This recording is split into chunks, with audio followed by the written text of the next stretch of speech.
What's up guys, Coop here, and today we're going to be looking at 5 interesting things from Argus the Unmaker's Death Cinematic. Now this one is sort of 5 things you might not have caught, or 5 things that I just felt were really interesting and they have a potential of affecting the future of our game, and just really cool like callbacks and whatnot. So these are 5 things that I found while looking at the cinematic. The first one is basically Argus's World Soul. So after we kill him, his soul's just kind of confined back here, and I'm really curious what exactly they're doing with it. It looks like it's going to be kind of the power source that actually drags Sargeras back. It's just rather interesting that his world soul is just still there, just kind of lurking around after we defeat him. It's really cool to see that kind of celestial beings things. I made comment about that in the pre-fight cinematic, that they come in as like celestial beings, like similar to Algalon, so maybe Algalon was a Titan World Soul, I'm not really sure, but it's really cool to see this World Soul kind of pop up. Maybe we'll see a return of Argus one day. Maybe he's dead and we just used his final power sort of a siphon to bring Sargeras back. It's very sort of sure what exactly has happened with Argus, but it looks like he's pretty much dead because it's just kind of floating there, which is kind of cool. Now the next thing I wanted to actually talk about is a callback that Illidan does, so we'll watch this short little clip here. Every choice, every sacrifice has led me to this moment. To face him once again. You are not coming with us. The hunter is nothing without the hunt. So that quote is very rememberable if you guys have ever played Burning Crusade, the final boss of Illidan Stormrage. Maiev makes this quote because we finish him off and he quote unquote dies, and then she makes that remark of the hunter is nothing without the hunted, and the fact that he's dead kind of like gave her no purpose. So he is staying there with his prey to sort of jail him and keep him in place, which has some interesting repercussions that we'll actually dive in a little bit later. But it's still cool nonetheless to see this rememberable quote and them to actually kind of weasel its way in there. So that's very interesting to look at.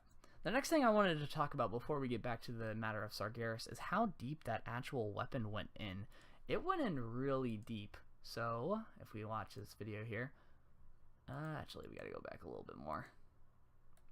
So if you actually look at this, you see the sword. It's a pretty massive sword. Now watch how deep this weapon goes in.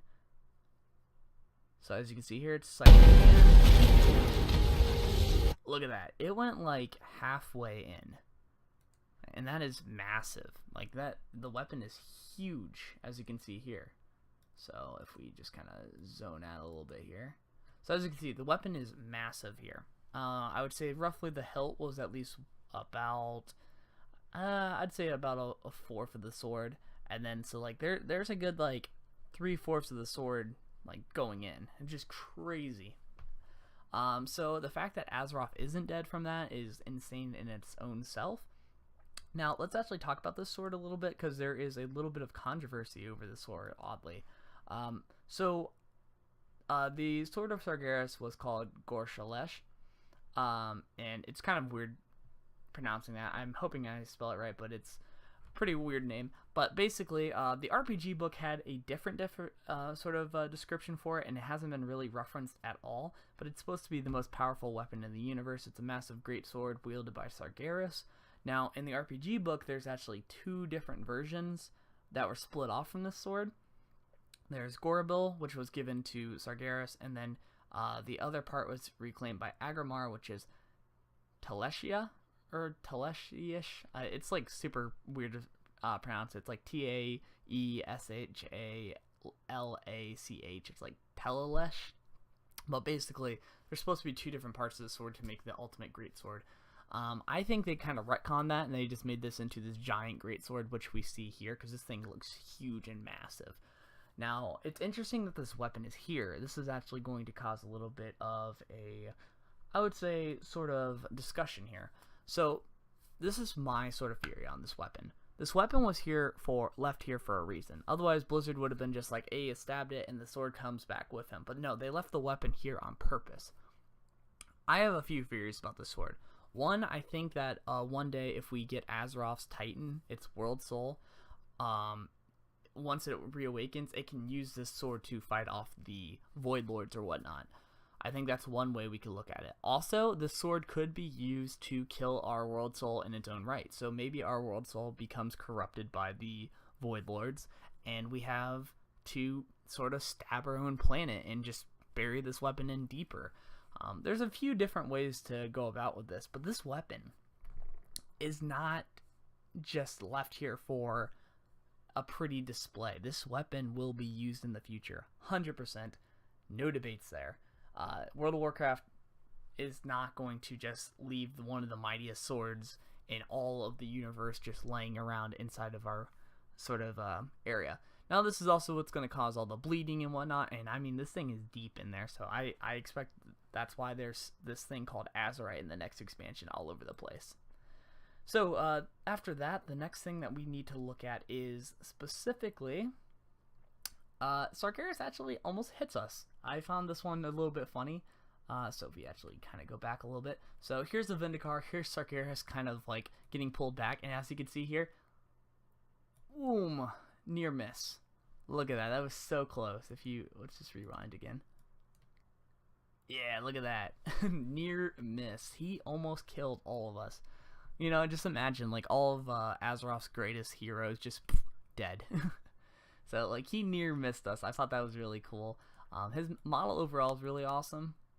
But the thing I wanted to talk about was they pull him back, so it looks like he's getting teleported back.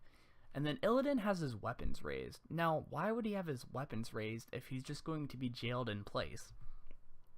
I really doubt that he's going to have to beat him back into sort of a submission or whatever if he's fully sealed. So there's a reason why Illidan's weapons are raised. And I think that's really interesting. Like, he's going full out and he's looking angry. Like, he's looking like he's ready to fight. And I found that very weird. Because I thought, you know, hey, he's sealed and he's done for. But maybe he's not. And then let's actually hear what he says here. So he says, at last. So it looks like he's like going to try to fight him, but as you can see here, the rift closes. And that's the end of that. So I have a theory. I feel like the Pantheon are holding him in place to seal him in the seat of the Pantheon, and he's going to try to fight back, and Illidan is fighting him back to stay in place. That rift is sealed to give us more time so that we don't have to deal with Sargeras, I think.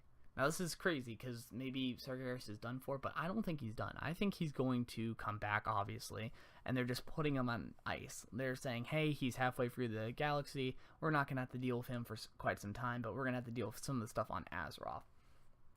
So that's a very important thing to look at, especially because that could completely change how expansions go on throughout the whole time. We could have Return of Sargeras. We could have Dark Titan Sargeras. That'd be kind of cool, or having Sargeras come back for his weapon to help fight Azeroth. I'm not sure. Now, the reason I have a high suspicion that Azeroth is going to become corrupted is just because, like, the old gods are constantly hinting at it, and it would definitely give us a nice power creep sort of person for Sargeras to come back into the story. It just makes sense. But that's my theories. I hope you guys enjoyed. I just wanted to show you guys, like, 5 kind of unique things that I noticed about with the cinematic. Obviously one of them is just him missing it, and it's not that cool, but I thought from a cinematic perspective it was kind of cool to catch that. Anyways, be sure to like and smash that subscribe button. I'm trying to get up to 1,000 subscribers. We're oh so close, and the quality of the content gets a lot better from here on out. I was just trying to bust out these sort of cinematics as I noticed them. But anyways, thank you guys for watching. I'll see you guys next time.